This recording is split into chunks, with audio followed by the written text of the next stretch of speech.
খুব গরম পড়েছে। বাড়িতে খুব অল্প উপকরণে ম্যাঙ্গো আইসক্রিম খুব সহজে কিন্তু বানিয়ে নিতে পারেন। Hello friends, mom and daughter লাইফে সবাইকে ওয়েলকাম। আশা করি আপনারা ভালো আছেন ও সুস্থ আছেন। আজ আমি চলে এসেছি একটা রেসিপি নিয়ে। সেটা হচ্ছে, এখন হচ্ছে আম সিজন। আমের সময় আমের আইসক্রিম যদি বাড়িতে বানানো হয় তো বাচ্চা থেকে বড় সবাই কিন্তু খুব খুশি হবে। প্রথমে আমি দুধটা গরম করে নেব। এখানে আমি লিকুইড দুধ নিয়েছি 500 গ্রাম।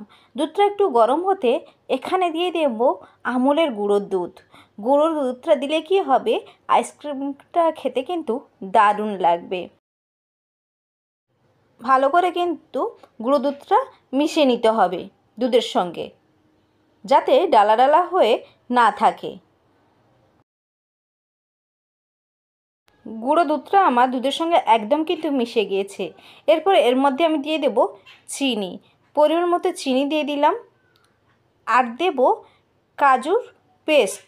এখানে আমি কাজুর পেস্ট দিয়েছি, আপনারা আপনাদের পরিমাণ বুঝে সেইভাবে দেবেন। আর হ্যাঁ, এটা কিন্তু কাজুটা স্কিপ করে যেতে পারেন। ভালো করে দুধের সঙ্গে আমি মিশিয়ে নেব।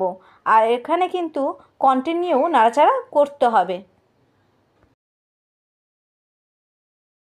500 দুধটাকে ভালো করে ফুটিয়ে আমি এখানে 200 গ্রাম মতন দুধ করে নেব।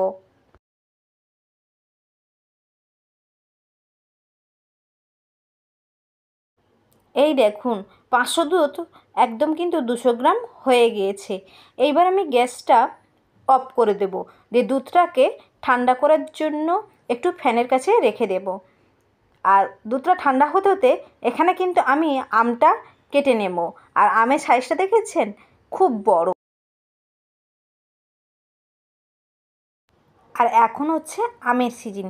ঝটপট করে কিন্তু আপনারা আমের আইসক্রিম বানিয়ে নিন বাড়িতে খুব সহজে।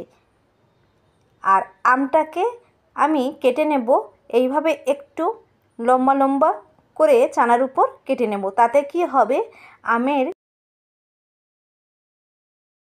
কাতরা ভালো করে উঠে আসবে। এখানে আমি একটা মিক্সার গ্রাইন্ডার নিয়েছি। মিক্সার গ্রাইন্ডারের মধ্যে প্রথমে আমি আম দিয়ে দেব। এখানে আমি আম দিয়ে দিলাম। আম দেওয়ার পর এখানে আমি দুধ দিয়ে দেব, যে দুধটা ঠান্ডা করতে রেখেছিলাম। আর এটা কিছুক্ষণ বাইরে ঠান্ডা করার পর আমি কিন্তু ফ্রিজে রেখে দিয়েছিলাম। আর আমি চিনি অ্যাড করব না, কারণ দুধ যখন ফুটিয়েছিলাম ওখানে তখন চিনি দিয়েছিলাম। আর আমটাও মিষ্টি আছে, এই জন্য আমি আর চিনি অ্যাড করব না।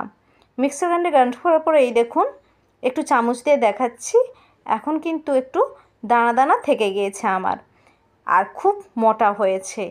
এই জন্য আমি আর একটু দুধ দেব।